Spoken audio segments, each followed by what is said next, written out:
আসসালামু আলাইকুম প্রিয় ভিউয়ার্স এবং ছোট বন্ধুরা।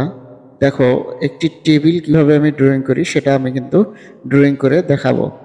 তোমরা কিন্তু সহজেই এই টেবিলটা ড্রয়িং করতে পারবা আমার যদি ভিডিওটা সম্পূর্ণ দেখো।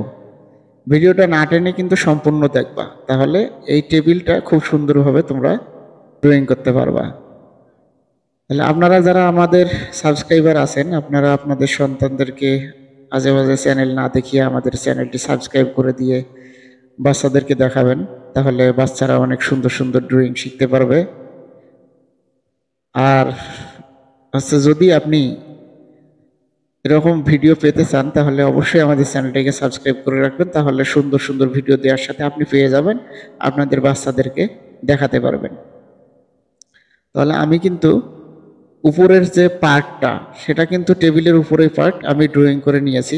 বন্ধুরা তোমরা দেখো, ছোট বন্ধুরা দেখো, সুন্দরভাবে আমি কিন্তু লম্বালম্বিভাবে স্কেলটা বসিয়ে লম্বালম্বিভাবে দাগ দিচ্ছি। পায়াগুলো এখন ড্রয়িং করব। অবশ্যই তোমরা খেয়াল করবা পায়াগুলো যেন সমান সমান হয়, যে লম্বায় যেন সমান সমান হয়। হালকা একটু কম বেশি হলে সমস্যা নেই, বেশি কম বেশি হলে খারাপ দেখা যাবে। এই যে দেখো, নিচের পায়া দুটো আমি কিন্তু সোজা এক মাপের করে নিয়েছি। এরপর আমি এই যে উপরের যে পায়া সেটা কিন্তু দিয়ে দিচ্ছি।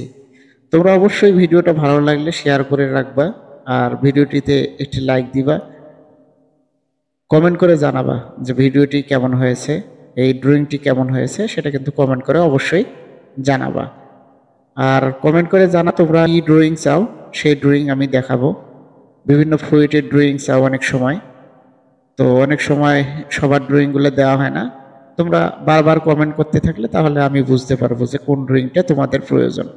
তাহলে আমি টেবিলের উপরের যে কাঠ আছে সেটা কিন্তু মোটামুটি কাঠের মতো করে দিলাম, আর পায়াগুলো কিন্তু আমি একটু হালকা কালার করে দিলাম। তোমরা চাইলে কালার করে নিতে পারো। তো ধন্যবাদ, আজকের মতো এ পর্যন্তই। আগামী ড্রয়িং দেখার জন্য অনুরোধ রইল।